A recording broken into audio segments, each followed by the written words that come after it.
Hi everybody, I'm Amy, this is my wife Maggie, and together with ThinkerThemer we're back with another question. Is it shelf-worthy? And this time it is the new game by Andreas Stedding, Rival Cities. Now, Rival Cities was one of my most anticipated games of 2025. On paper, this seems like my dream game, not gonna lie, and it's by the designer of Hansa Teutonica, which is a highly interactive Euro, and this one we felt when we read it could give Seven Wonders Duel a run for its money. So let's get into our review. So in Rival Cities, we find ourselves in the 16th century in Germany, playing as either the city of Altona or the city of Hamburg. Love Hamburg. Yeah, we actually have been to Hamburg many times, but not in the 16th century. We've been modern days, unfortunately, because it sounds like it might have been quite intriguing back then.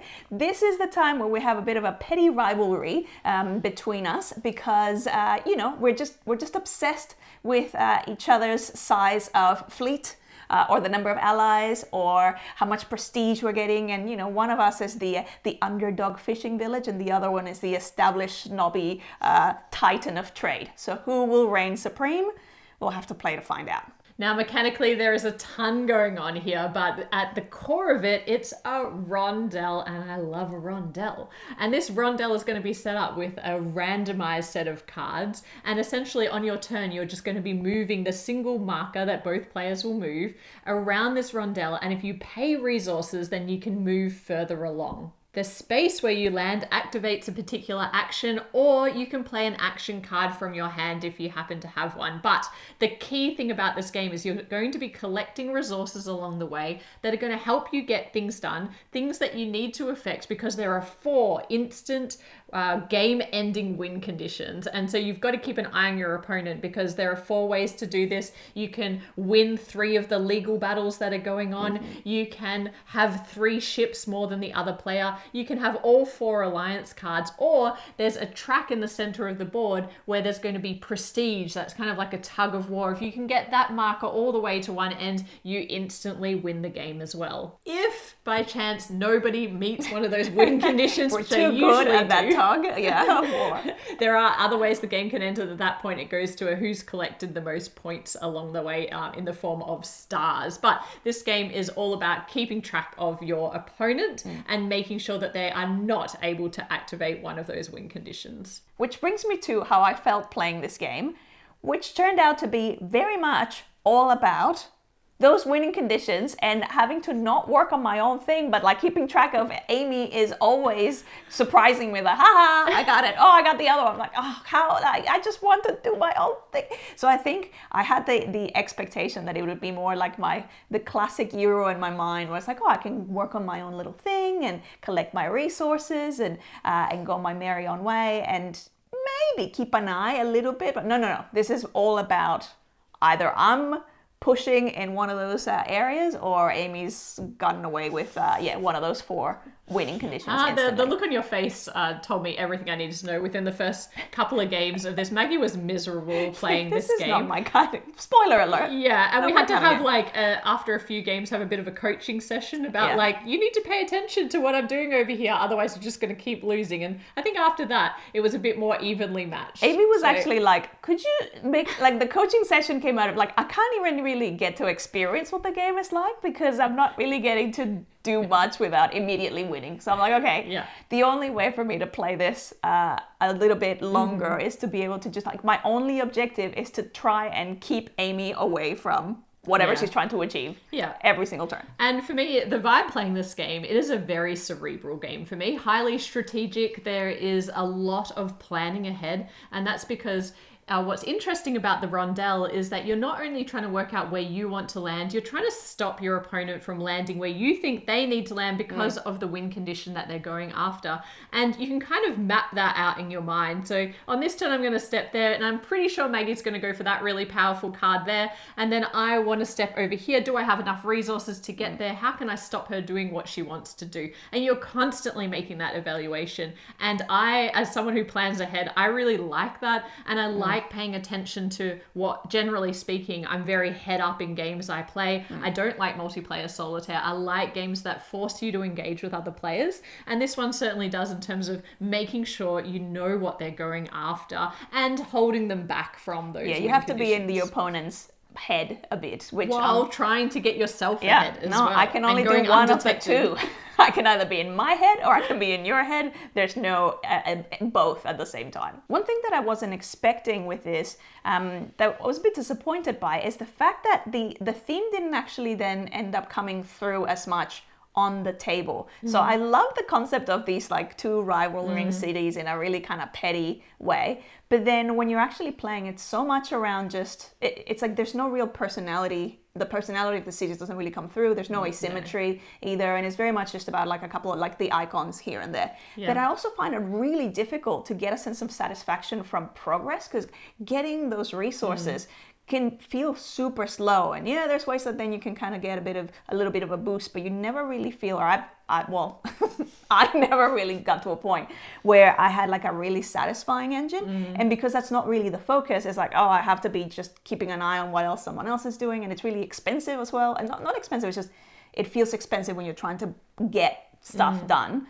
Because, yeah, it's so slow to generate. Yeah, well, for me, the most surprising thing about this game is that I didn't love it more. And don't get me wrong, I really like this game. I like a lot of elements about it. I think the rondel is really clever, and I like planning that out. It's not necessarily something we haven't seen before, but I just really enjoy that mechanic, of course. Yeah. What I also really love is there are these action cards, that special action cards that you can actually pick up and keep in your hand and then use them later. And hopefully by that time, your opponent hasn't been able to completely work out what you're going to do, because haha, you forgot about that card that I picked up a while ago, and now I've got that action you didn't think I had. And in that way, it reminds me a little bit of Kalamala, which is an element of that game that I really like, those hidden actions in your hand. So there is a little bit more that you can do to deceive, because otherwise the board is very much open information. So I really like that as well. Where it starts to fall a bit down for me is I really...